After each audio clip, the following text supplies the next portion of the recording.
એવા સ્વજનો અનમોલ જળિયા છે. ભર ઉનાળે બીજ વિદેશથી પ્રેમથી ગુમ થયેલ લોકો અનમોલ જળિયા છે. શબ્દો તો બે જુઓ, સ્નેહ અને મિલન. સ્નેહ એટલે પ્રેમ, મિલન એટલે મળવું.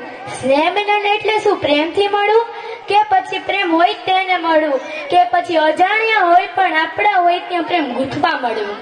તો પધારેલા સૌ આમંત્રિત મહેમાનો, પટેલ સમાજના તમામ વડીલો, માતાઓ, બહેનો તથા વિદ્યાર્થીઓ, આપ સૌનું આ પટેલ સમાજની દીકરી માહી પ્રેમની પવિત્રતાથી, અંતરની લાગણીથી, સ્નેહની સરવાણીથી સ્વાગત કરું છું. હું આજે પરિવાર વિશે કંઈક કહેવા માંગુ છું. પરિવાર કે જેમનો સ્વાર્થ એકબીજા પર સ્મિત છે, જેમની ખુશી એકબીજા પર આધારિત છે, જે બંધન નથી જોડાણ છે, તે સંબંધોની ખાણ છે.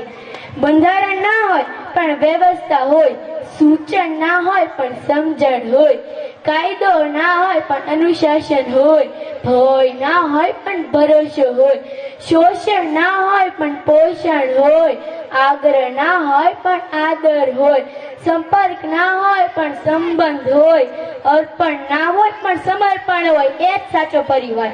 હા, હું માનું છું કે દરેક ઘરમાં, દરેક પરિવારમાં સમસ્યા જરૂર હોય છે, પણ એ લોકો ખુશનસીબ હોય છે કે તેની પાસે પરિવાર હોય છે. પરિવાર નામનો ભલે કોઈ વાર નથી, પરિવાર નામનો ભલે કોઈ વાર નથી, પણ તેના વિના શક્ય એ કોઈ ત્યોહાર નથી. मुस्कुराहट का कोई मोल नहीं होता, कुछ रिश्तों का कोई तोल नहीं होता. मुस्कुराहट का कोई मोल नहीं होता, कुछ रिश्तों का कोई तोल नहीं होता.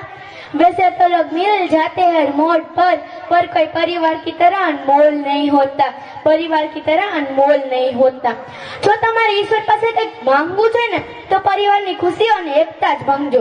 કારણ કે મેં મંદિરોની બહાર ગરીબોને પરિવાર સાથે હસતા જોયા છે અને અમીરને પરિવાર વગર મંદિરની અંદર રડતા જોયા છે.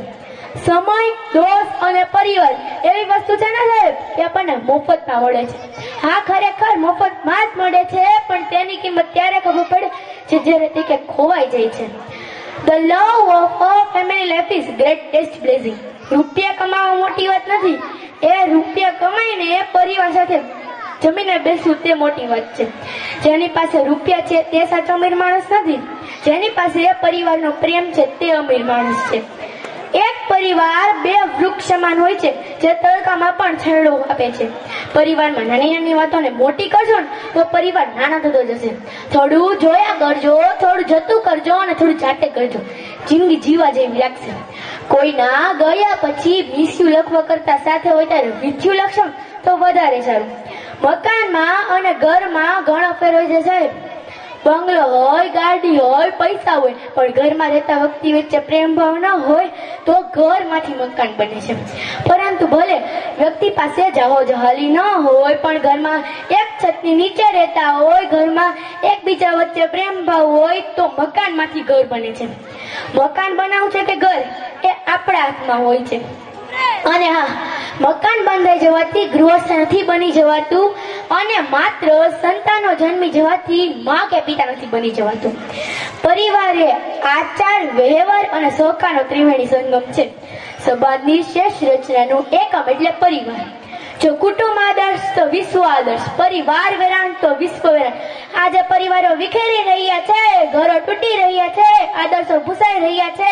અરે કાલ તુજી જે વડીલોની છત્રછાયા હતા તે આજે વકીલોની ફાઇલોમાં અટવાઈ રહ્યા છે. અરે હું પરિવાર વિશે કહું એટલું ઓછું, તેની માટે શબ્દ ઘટે.